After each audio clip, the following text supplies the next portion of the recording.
शरणं गच्छामि धम्मं शरणं गच्छामि संघं शरणं गच्छामि बुद्धं शरणं गच्छामि धम्मं शरणं गच्छामि संघं शरणं गच्छामि बुद्धं शरणं गच्छामि। चला, बुद्धं शरणं गच्छामि धम्मं शरणं गच्छामि संघं शरणं गच्छामि बुद्धं शरणं गच्छामि धम्मं शरणं गच्छामि संघं शरणं गच्छामि बुद्धं शरणं गच्छामि। आजच्या या मंगलमय प्रसंगी बुद्धभूमी मावसाळा तालुका खुलताबाद जिल्हा छत्रपती संभाजीनगर अर्थात औरंगाबाद येथून निघालेल्या धार्मिक धम्मसहलीतील सर्व उपासक या ठिकाणी आता कपिल वस्तू या ठिकाणी पोहोचलेले आहेत। आपण बघत आहोत हा जो स्तूप दिसतो आहे, हा स्तूप जो आहे तो हा भगवान बुद्धाच्या अस्थिचा हा स्तूप आहे।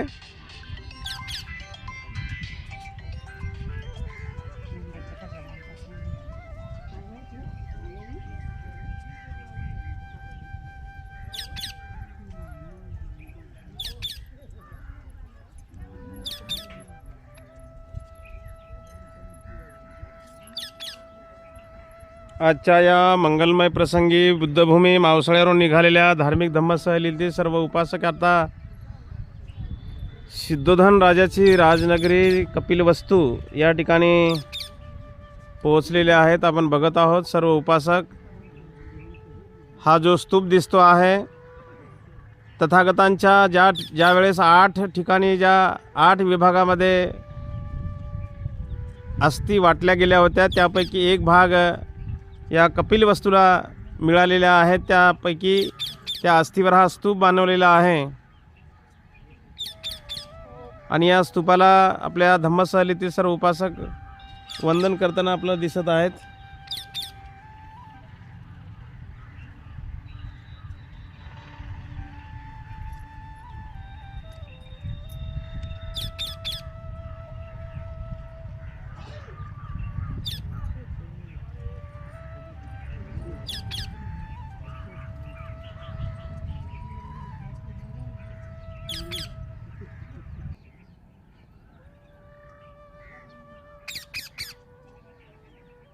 अशा पद्धतीने आज कपिलवस्तू येथील तथागतांच्या स्तूपाला वंदन करण्यासाठी या ठिकाणी उपासक या ठिकाणी पोहोचलेले आहेत।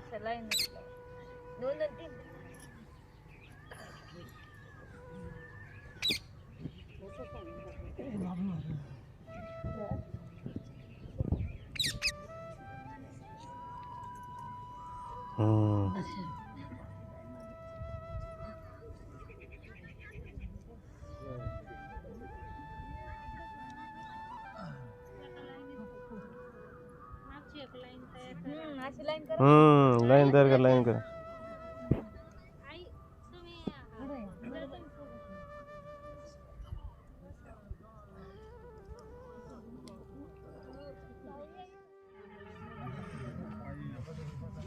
सर्वांनी हात जोडा। बोला अरहं सम्मा संबुद्धो भगवा बुद्धं भगवन्तं अभिवादेमि। स्वाख्यातो भगवता धम्मो धम्मं नमस्सामि।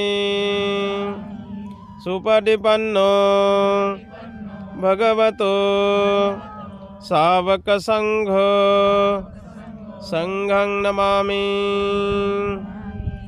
नमो तस्स भगवतो अरहतो सम्मा संबुद्धस्स।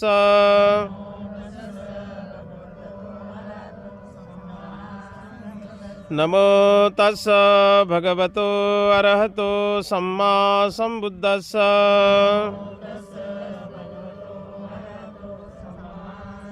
नमो तस्स भगवतो अरहतो सम्मा सम्बुद्धस्स।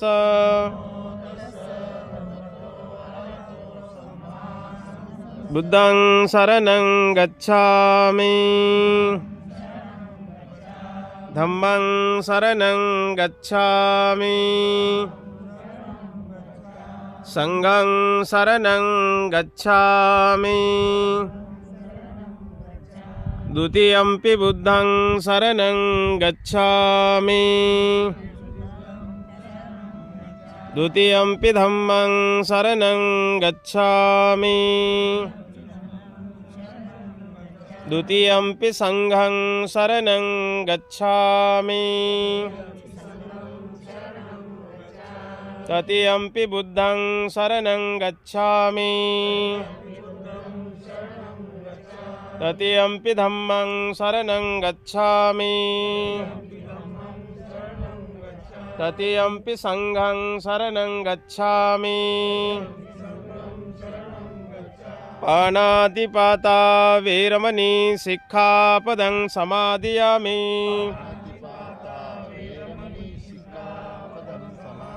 अदिन्नदाना वेरमणि सिक्खापदं समादियामि। कामेषु मिच्छाचारा वेरमणि सिक्खापदं समादियामि।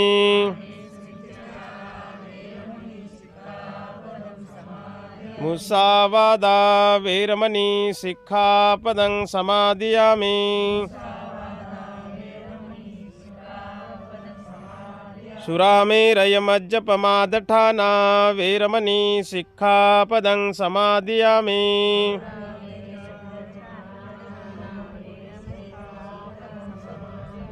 साधु साधु साधु। वंदन करा। बुद्धं नमामि, धम्मं नमामि, संघं नमामि।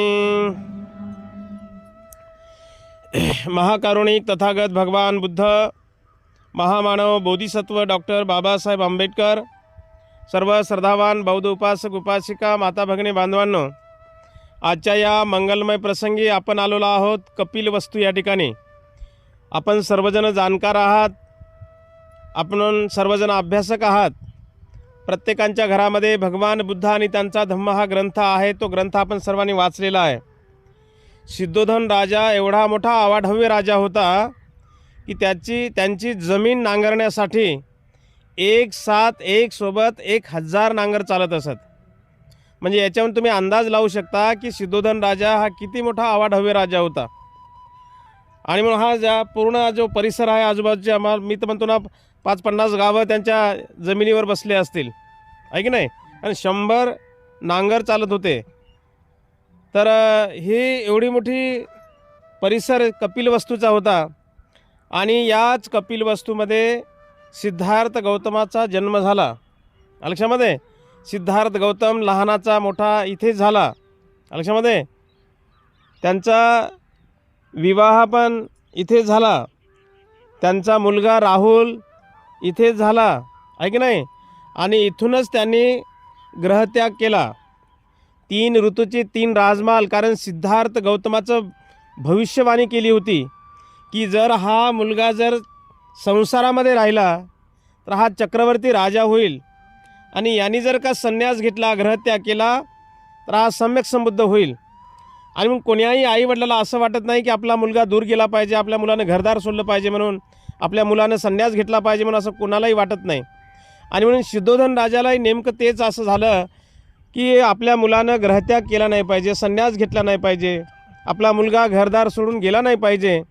आणि म्हणून आपल्या राजकुमाराला, सिद्धार्थाला बाहेरचं दुःख काय आहे हे अजिबात जाणवलंच नाही पाहिजे। म्हणून पावसाळ्याचा राजमहाल वेगळा, उन्हाळ्याचा राजमहाल वेगळा, हिवाळ्याचा राजमहाल वेगळा, असे 3 ऋतूचे 3 राजमहाल याच नगरीमध्ये, याच कपिलवस्तूमध्ये त्यांनी बांधून ठेवले होते। लक्षामध्ये, म्हणजे कडाक्याचं ऊन काय आहे किंवा उन्हाळा काय आहे सिद्धार्थ गौतमाला जाणूच नाही, किंवा कडाक्याची थंडी किंवा हिवाळा काय आहे तो प्रकार सिद्धार्थ गौतमाला जाणूच नाही. म्हणून 3 ऋतूची 3 राजमहाल बांधले. सुंदर अशी यशोधरा नावाची पत्नी त्यांना करून दिली. सुंदर असा राहुल नावाचा मुलगा झाला. शुद्धोधन राजाला असं वाटलं की आता मुलगा झाल्यामुळं हा संसारामध्ये रमला. परंतु प्रिय सज्जनांनो, माणसाच्या जीवनामध्ये दुःख काय आहे, दुःखाचं कारण काय आहे, दुःखाचं मूळ काय आहे याचा शोध घेण्यासाठी सिद्धार्थ गौतमाने मनाशी ठाम असा निश्चय केला. आणि सिद्धार्थ गौतमाला असं वाटलं की 3 ऋतूच्या 3 राजमहालामध्ये राहून, सुंदर अशा यशोधरा नावाच्या पत्नीसोबत राहून, सुंदर अशा राहुल नावाच्या मुलासोबत राहून आपल्याला याचा शोध घेता येणार नाही. आणि म्हणून 3 ऋतूचे 3 राजमहाल, सुंदर अशी यशोधरा नावाची पत्नी, सुंदर असा राहुल नावाचा मुलगा आणि अनेक प्रकारचे दास दासी नोकर चाकर सेवेला असलेले, जो राजकुमार सोन्याच्या ताटामध्ये भोजन घेत होता, उंच उंच मुलायम आसनावरती झोपत होता, हे सारं राजवैभव सिद्धार्थ गौतमाने त्यागलं, सोडलं. आणि इथूनच सिद्धार्थ गौतम हे सर्व त्यागून घराच्या बाहेर निघून ग्रहत्याग करून संन्यास घेऊन तपश्चर्या करण्यासाठी निघाले. कशाचा शोध घेण्यासाठी? सुखाचा शोध घेण्यासाठी, आहे की नाही. आणि म्हणून सिद्धार्थ गौतम लहानाचे मोठे जे झाले याच कपिलवस्तूमध्ये झाले. लक्षामध्ये सिद्धार्थ गौतमाला राहुल नावाचा मुलगा याच ठिकाणी झाला आणि 3 ऋतूचे 3 राजमहाल याच ठिकाणी सिद्धार्थ गौतमासाठी बांधले होते शुद्धोधन राजाने. त्याच्यापैकी एक राजमहाल या दिशेला आहे. लक्षामध्ये एक राजमहाल या दिशेला आहे. आणि हे जे बघताय आपण, हे भगवंताचा अस्थि स्तूप आहे. भगवंताच्या महापरिनिर्वाणानंतर ज्या अस्थिवरून वाद निर्माण झाला होता, लक्षामध्ये वाद निर्माण होऊ नये, युद्ध होऊ नये म्हणून सामंजस्यपणाने भगवंताच्या 8 ठिकाणी अस्थी वाटल्या गेल्या होत्या. त्या 8 भागापैकी कपिलवस्तूच्या लोकांना भगवंताच्या अस्थी दिल्या होत्या आणि त्या अस्थीवर हा स्तूप बनवलेला आहे. हा स्तूप जशास तसा या ठिकाणच्या अस्थी ना अशोकाने, सम्राट अशोक राजाने खोदला नाही आणि इथून कुठल्या वाटल्या नाही, पण बाकीच्या 7 ठिकाणच्या अस्थी कलश शुद्धोधन आपल्या अशोक राजाने, सम्राट अशोक राजाने त्याचं उत्खनन केलं आणि त्याच्यातल्या अस्थी वेगवेगळ्या ठिकाणी ठेवून 84 स्तूप बांधले, 84,000 स्तूप बांधले. परंतु एकच 8 भागापैकी एक 8 भाग असा आहे, 8वा भाग आहे की या ठिकाणचा भगवंताचा अस्थी हा स्तूप खोदल्या गेला नाही. म्हणजे भगवंताच्या अस्थी या ठिकाणी जशास तशा आहेत आणि त्याची एक आठवण म्हणून त्याच्यावरती हा भरीव विटाचा स्तूप या ठिकाणी हा निर्माण केलेला आहे. या स्तूपाला आपण सर्वांनी वंदन केलेलं आहे, अभिवादन केलेलं आहे. 2 प्रदक्षिणा आपण या घातलेल्या आहेत. तर या कपिल वस्तूची आपण थोडक्यामध्ये माहिती घेतलेली आहे. आपण हे राजमहाल बघा आणि इथे बाजूला एक सिद्धार्थ गौतमासाठी बांधलेला एक राजमहाल आहे. लक्षामध्ये त्या ठिकाणी आजही त्या काळापासूनची जी विहीर बनवलेली आहे, लक्षामध्ये ते विहिरीला पाणी आजही आहे. तुम्ही आजही ते पाणी जर पिलं ना तर ते पाणीपासून सर्दी नाही, खोकला नाही, काय नाही होता, एकदम गोड पाणी आहे ते. आम्ही जेव्हा जेव्हा जातो तेव्हा पाणी पितो. तर आपल्याला त्या ठिकाणी पण जायचं आहे. आता तुम्ही त्या ठिकाणचं त्या राज हवेली बघून या तिकडून, आणि असं बघून तुम्ही यायचं. कुणाला जर साधू साधू साधू बुद्धं नमामि, धम्मं नमामि, संघं नमामि. प्रिय सज्जनांनो, आपल्या धम्मसहलीतील उपासकांनी आज कपिल वस्तूला भेट दिली आणि कपिल वस्तू येथील भगवान बुद्धाच्या अस्थिवरला जो स्तूप आहे, हा स्तूप पाठीमागे दिसते आहे. या स्तूपाला आपल्या उपासकांनी 2 प्रदक्षिणा पूर्ण करून वंदन केलं आणि या ठिकाणी त्रिशरण पंचशील सर्वांनी ग्रहण केलेलं आहे. कपिल वस्तूमध्ये शुद्धोधन राजाने सिद्धार्थ गौतमासाठी ज्या 3 ऋतूचे 3 राजमहाल बांधले होते, ते राजमहालसुद्धा या ठिकाणी बघण्यासाठी आपल्या धम्मसहलीतील उपासक या ठिकाणी पोहोचलेले आहेत. शुद्धोधन राजाची नगरी ही कपिल वस्तू आणि या कपिल वस्तूला भेट देण्यासाठी आपल्या धम्मसहलीतील उपासक या ठिकाणी पोहोचलेले आहेत. बघा, आणि या कपिल वस्तूमध्ये भगवान बुद्धाचा जो अस्थि कलश आहे, अस्थि स्तूप आहे, या स्तूपाला वंदन केलेलं आहे. पाठीमागचा जो विटाचा भरीव स्तूप दिसतो आहे तो हा भगवंताच्या अस्थीवरील स्तूप आहे. आणि या स्तूपाला सर्व उपासकांनी या ठिकाणी अभिवादन वंदन केलेलं आहे. म्हणा साधू साधू साधू.